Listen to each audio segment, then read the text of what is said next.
where Matt Eichen first launched Musicvox electric guitars and basses in New York back in 1997. They raised enough eyebrows to cause a draft throughout the music industry. Comments on their radical body designs from guitar players, luthiers, guitar collectors and the media included, "What on earth? He must be brave," and "yeah, okay, just another trend for off-the-wall designs that will be forgotten in no time at all."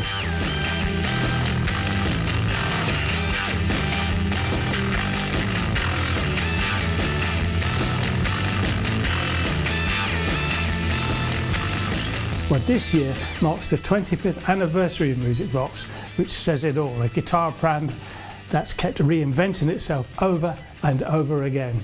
With well over 30 different models to date, Musicvox have earned cult status with musicians and collectors around the world who, I would say back in '97, weren't quite ready for this brand. 1, 2, 3, bass.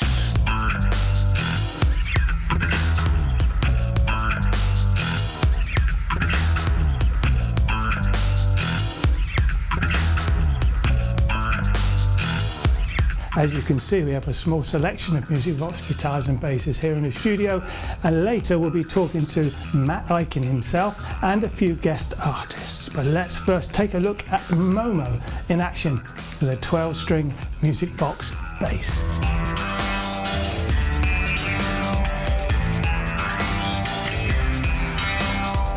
I just love those videos, and let's welcome MOMO himself now, coming in all the way from Montreal, Canada. Thank you very much for having me today, Lars. How you doing, my friend? We're good.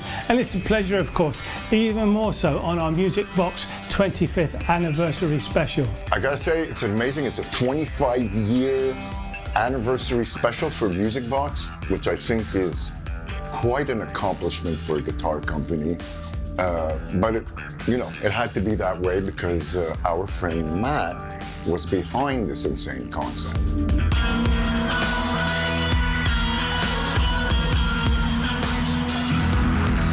Now then, MOMO, film producer, record producer, music teacher, journalist, an expert on music creation and production, voted one of the most innovative bass players on the planet. It just goes on. And over the years, you've become product ambassador for Musicvox. Like, this happened actually really organically, I first purchased my very first 12-string bass from Matt. As a last resort, to keep me from actually quitting playing bass. It became like one of those pivotal moments in my life, so much so that I had to make a movie about it, which we will talk about later.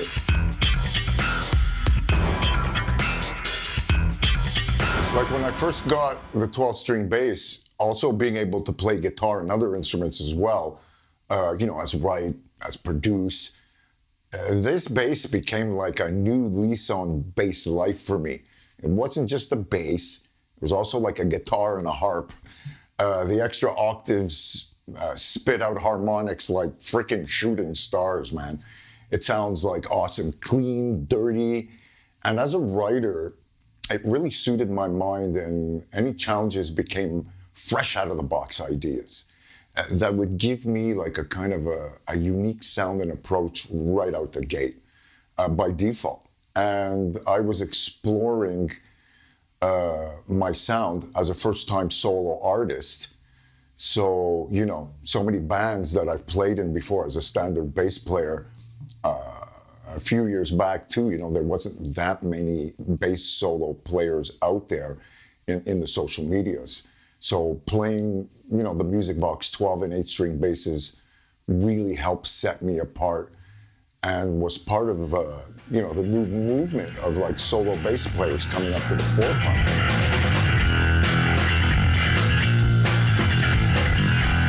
I think that some people might think that this is not really a bass, but to me, it's just so much more than a bass and something that you add to your arsenal and decide where you use it and where you don't. Now, this instrument and Matt have changed my musical life's journey in the most unexpected way. I could never thank him enough.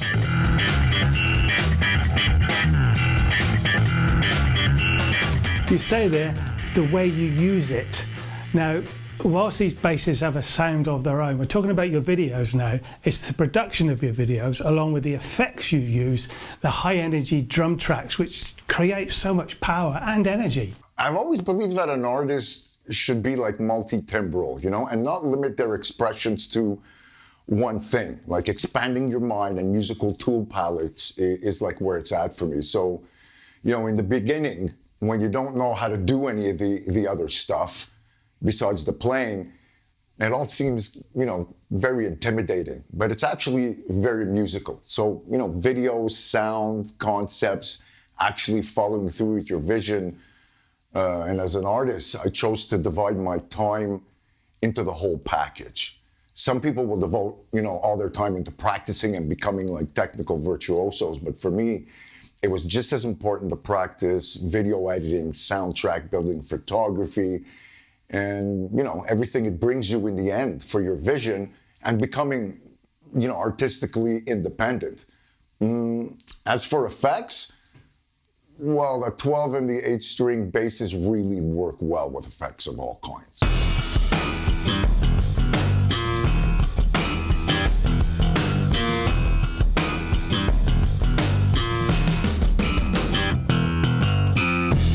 It really like takes, you know, the octave strings and like turns them into like guitar and synth sounds. And it's a great writing and arrangement tool.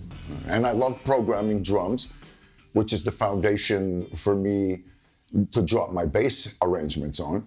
Actually, most of the stuff that I do, maybe most people don't know that, I do in my first takes as I'm playing and I'm recording to my drums right away. This way, within minutes, you really get to hear your song actually coming to life and then it's done. So that gives me a reason to make a video. Sometimes it's solo stuff. Sometimes it's for awesome pedal companies and products, you know, like Dark Glass, Morley, TWA. Here's a few simple reasons why I love my Dark Glass AOU. You can go from this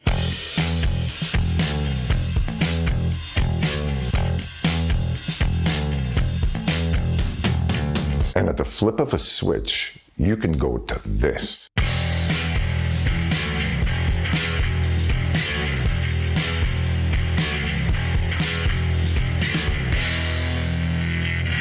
The bass has freaking changed my life. It's taken me to it's like you're an orchestra. You get to think like, you know, you're a conductor with an architectural kind of appeal. Let's just go back to your guitars. I know for a fact that you have quite a few guitars and basses there, Musicvox. Would it be a daft question to ask if you had a number one, or maybe take us through some of your favorites?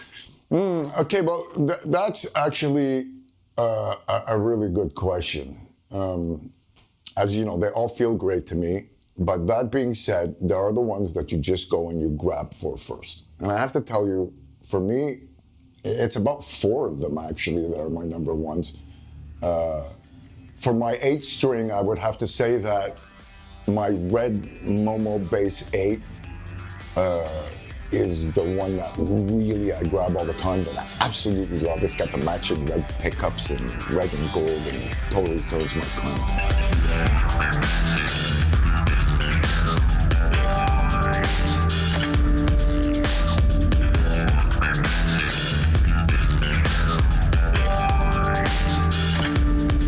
The white Space Cadet 12-string bass, that was the first one that I ever bought from Matt, which is very dear to me because it basically ignited this entire relationship and everything I am today. 1, 2, 3, 1, 2, 3, bass.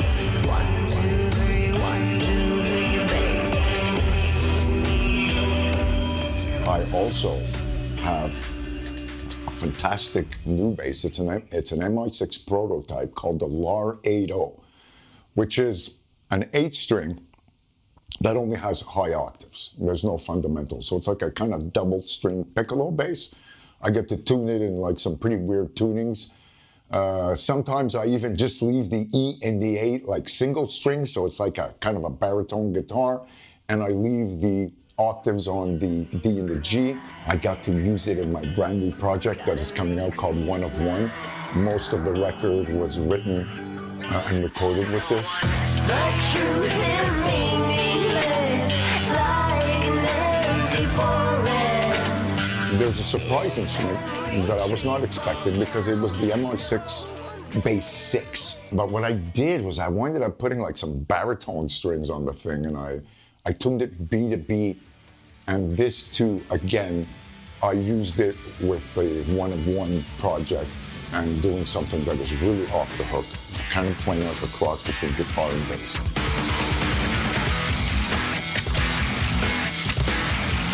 For a bass player who likes guitarish tones, these instruments really feed my creativity and give me the sonic possibilities to play and write exactly what's in my mind and my fingers. Of course, your video visuals are stunning. What comes first, the color of the guitar or the outfit? They work in tandem, actually.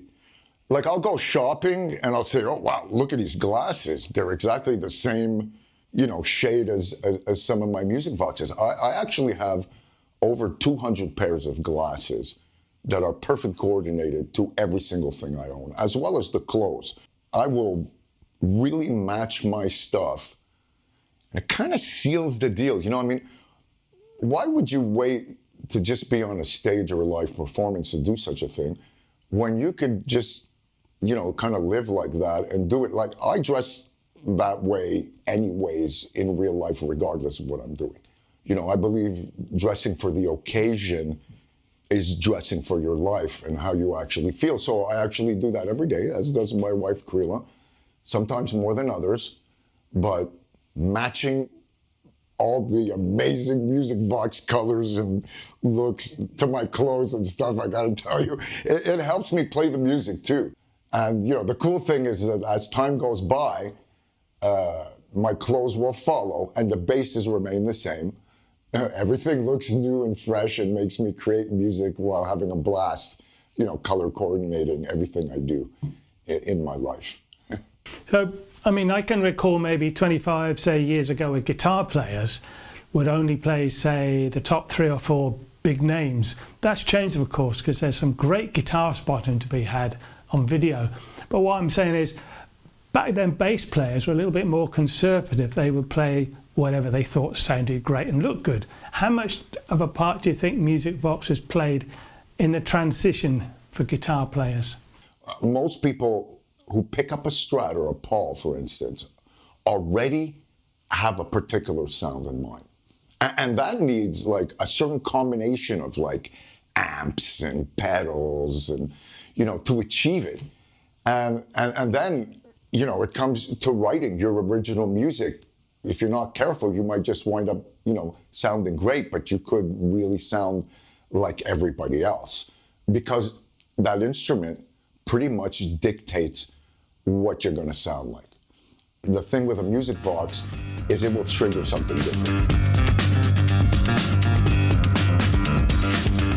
Musicvox instruments come with at least 100 free built-in songs that you haven't written.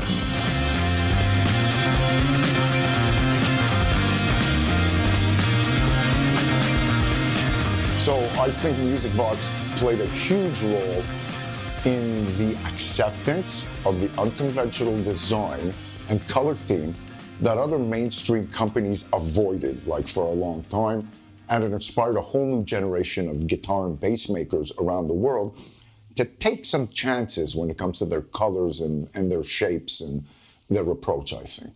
And of course, you've recently launched your own in-depth film about Matt Eichen himself, with a host of guest bass players and guitar players. Tell us about that, Momo. My name is Momo, and I've been trying to quit music for over 20 years until a dentist from New Jersey with a crazy instrument company made me think otherwise. Doing this film, my friend Matt, was kind of an evolution in my mind when it comes to what truly matters, real friends, real business relations. What really matters about artistic respect and what happens when you're lucky enough to be surrounded by people who see you for who you are. I met a man only once in 1997 at a music show in LA, and I was going to have to wait 20 years for his creative madness and friendship to start taking effect. So I got inspired to put together My Friend Matt as a tribute to true friendship, musical creativity, and following through on your visions and dreams no matter what. I really didn't want this to be about like a guitar company's woodshop tool bench talk kind of thing, you know, but more about like the passion of music, players, and life. Howard's Gold Member movie. Love it, hate it. You're gonna talk about it, and once you play it, you'll understand it. It's all about having fun and triggering your creativity into uncharted territories. And that's what this man did for me and so many others. He got the guitars in the Austin Powers movie. So he gets a call from the management of a guitar company, one of the top companies, and they said to him, "How'd you do that? It's so hard to get your guitars from a movie." There's like 28 people in this film, and it took a few years to complete. There was over 70 hours of footage that I had to go through.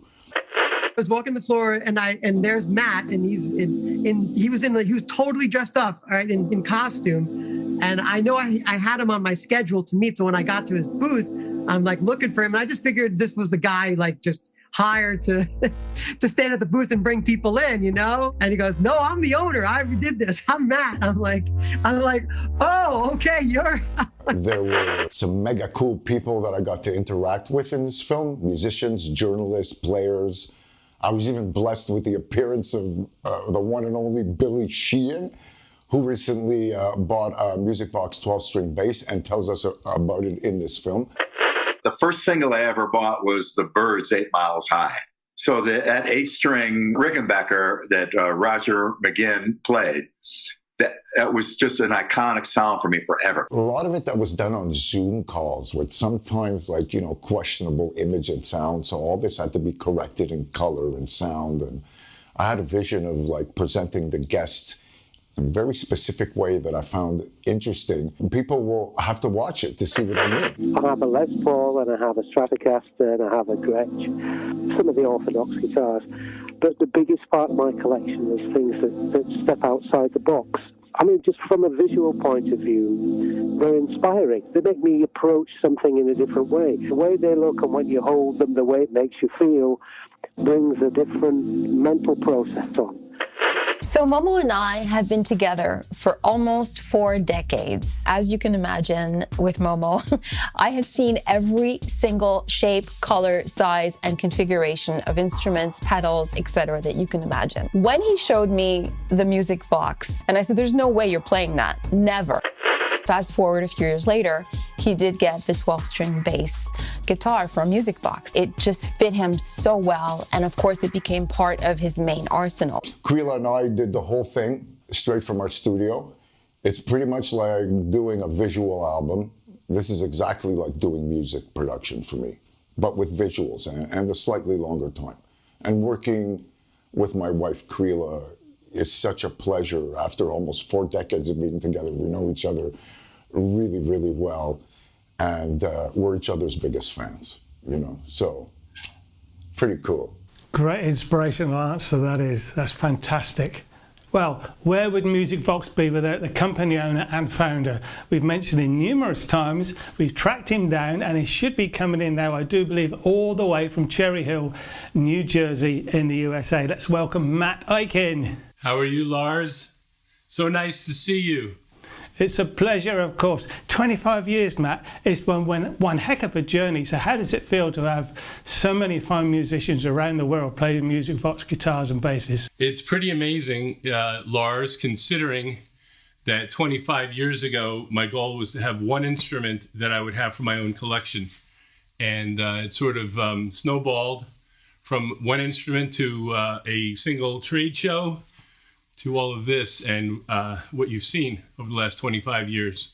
It was not in the plan, I can tell you that. I wasn't expecting it. So, I mean, over the years, musicians, they've warmed to the radical designs, and you've been really clever by almost reinventing the brand each time a new model's launched. It's true. You know, the Space Ranger was the first model. I have a lot of ideas in my head. I'm influenced and I am inspired by a lot of different things. I always want something to be a little different. I think there's more to come, but there are more models than I ever expected. Just this past year, we introduced the MI6 in a 12-string bass. The models keep coming and changing, and it's really unexpected. I don't know what's going to happen until I finish the drawing. This just goes back to those early years in the 90s. What inspired you to design the first Space Rangers with their alternative shapes and not just follow another trend and maybe make another Strat, Les Paul or Telly? Excellent guitars that they are, of course. I started collecting vintage consumer model instruments that were made in the 60s. K, Dan Electro, Supros, Airlines, Harmonies especially. Well, after amassing a small collection of these instruments, I decided I would like to maybe draw one and have it made for my own collection. I did have a vintage Supro Ozark from about 1948 that I picked up at a pawn shop in San Diego. It was my favorite instrument. Essentially, the Space Ranger prototypes incorporate that Supro Ozark within the design, and the horns and the headstock are basically added cosmetic components. It doesn't look anything like it, but the core of the instrument is basically that. I remember when I first met you in '98, I think, at a guitar show in Nashville. I have to tell this story quickly. I was covering the show for the media. Walking down the aisles, I saw what I knew later to be the unmistakable headstock designs of those very first Space Ranger series. Headstocks that have been described over the years as submarine periscopes, cashew nuts, hockey sticks and all that. We had this little interview and he said, if I want an exclusive, put on this spacesuit and follow me. So like you do, I did. I still blame it on the jet lag. But the next thing I know, I'm one of a trio of spacemen walking through the show with you blowing a referee's whistle, attracting attention to the 12-string bass, this one here. We stopped to take photographs of the bass dressed as spacemen in front of a very well-known guitar player on a very famous guitar stand. There's the photograph. There's only 2 people in that photograph because I took it. But didn't we get arrested or something? Well, I wouldn't go that far. I wouldn't say arrested, but you can see we were apprehended by the NAM police. And, you know, we had attended the shows from '97, summer and winter, and '98, summer and winter. And that was actually 1999. And so I came in as an attendee with my assistant, Noah Krug. We had those Tyvek outfits in some gym bags. We changed and we started walking around the aisles with our 12-string bass. Now, we had seen people do things like that previously and thought it was a good idea. We were completely enclosed in the outfit. We were not recognizable, but your long, flowing, beautiful locks did not fit in the hard hat. And so you looked like an earthling who was escorting us through the show. Now, people were very amused by it. We were featured in the NAM wrap-up, the NAM video, many magazine articles after that. And there were 1 or 2 people who were a little irritated, and they reported us. So we were not arrested, but we were asked not to display an item like that. We didn't know that that was not allowed, but I think we got our point across. Certainly did. I must admit, at the time I thought, okay, wacky new designs, new kids on the block, will they last? And I come home and I'm watching Susanna Hoffs from the Bangles in the Austin Powers film Ming T, and she's playing a Space Ranger. I was contacted by some cast members who had obtained a Space Ranger guitar. They had passed it around among the band. The band was playing in Hollywood at some well-known venues where the celebrities entertain each other. They thought the instrument looked like it was designed for the film. Matthew Sweet was in the band as the bass player. Susanna Hoffs, one of the guitar players. They all had a good laugh and they thought, why not put this in the film? He showed them to Mike Myers, who thought they were wonderful. And the next thing you know, they're filming with an entire array of Space Rangers. And it's a classic scene. It really cemented Musicvox in pop culture. It just came out of the blue, out of nowhere.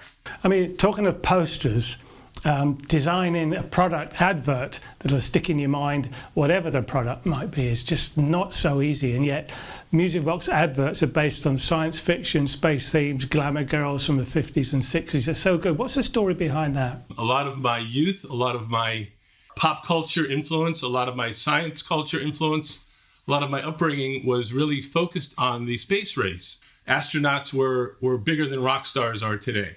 So I've always been attracted to that motif, that design, and certainly, the company Musicvox has been really heavily influenced by the space race motif and that era. And so the Space Ranger and all the other designs really, either relating in some way to space exploration, the industrial design and artistry of the era, or in some cases, the spy films that were popular in the 60s. That's fantastic, Matt. So creative.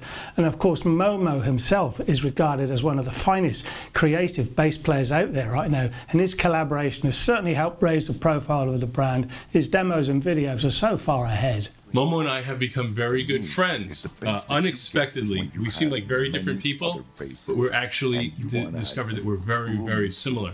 He has embraced these instruments, especially the 12-string bass. It's a relatively new instrument, maybe 45 years or so in existence, the first companies that made them. There are no rules attached to that instrument. Decades later, Momo picked up the instrument and he's brought it to levels unimaginable in terms of production, performance, the writing that he's done on that instrument, the collaborations, and there's much more to come. Matt Eichen, owner and founder of Musicvox Guitars, have a happy 25th anniversary, and thank you so much for coming on the program. Thank you so much. Bye-bye. Well, Momo, what an inspiration he is. He sure is. Honestly, I can't tell you that I've met a person like Matt almost ever before in my entire life. As you will see in the movie My Friend Matt, there's almost like 30 people in there who are all so different from each other, but yet connect with Matt in a very original kind of way. Everybody is an original thinker and an out-of-the-box kind of guy. And what an honor, and what a beautiful, beautiful man, and a beautiful family he has.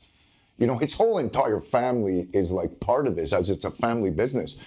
And, to be able to be part of something like this is the greatest honor of my life. It really is.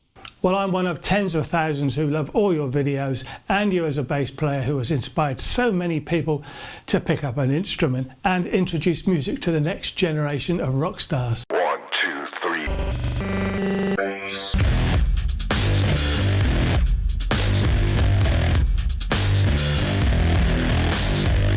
That's a big responsibility and quite an honor. I have to say that I'm really lucky that at this time in my life that I have gotten to connect with Matt, the beautiful people that have been supporting me and encouraging me on this musical journey as a solo bass player. I virtually feel like I'm 17 again when it comes to the joy and the excitement, that you can easily lose as you get older.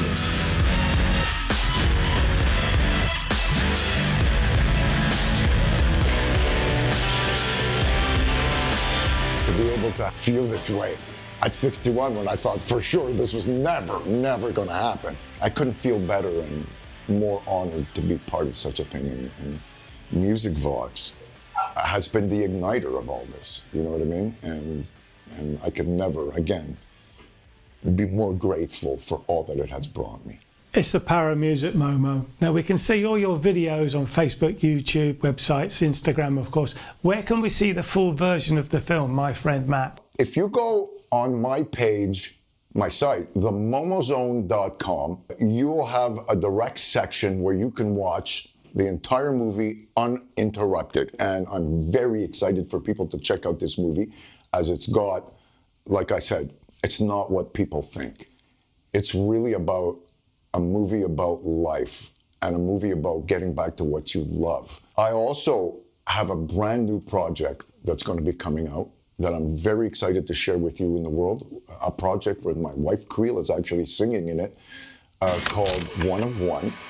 And this too was put together with somebody that I met on the internet, my beautiful friend called Scott White, and he's another bass player, a phenomenal human being who lives in Vietnam, and we put together a live show, and it's a brand new kind of concept. It really is an EP that's got 5 songs And the whole 5 songs only last 12 minutes. And it's all connected together as a live show.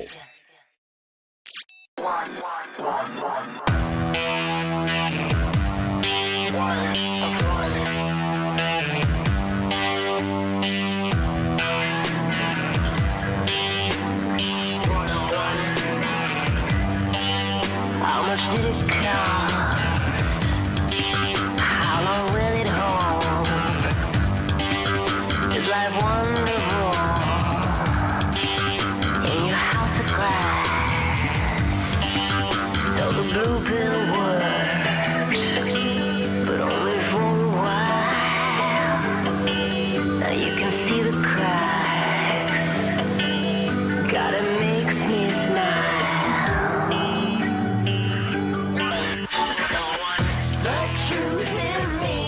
You know, I've grinned all the way through this interview. I've loved it. Momo, thank you so much once again. It's been a pleasure to have you on Britain's Rare Guitars Musicvox special. Long may the entertainment continue. That's what it's all about. Hey, maybe we should do our own rocking video duet between us. Yes, as a matter of fact, you happen to have a 12-string bass, I believe. And I think we need to do a 24-string jam here and really mess some people up, right? Oh, wonderful. Take care and hi to Krilla, and we'll speak to you soon. I will, my brother. I thank you very, very much. I wish you a blessed, musical, awesome day.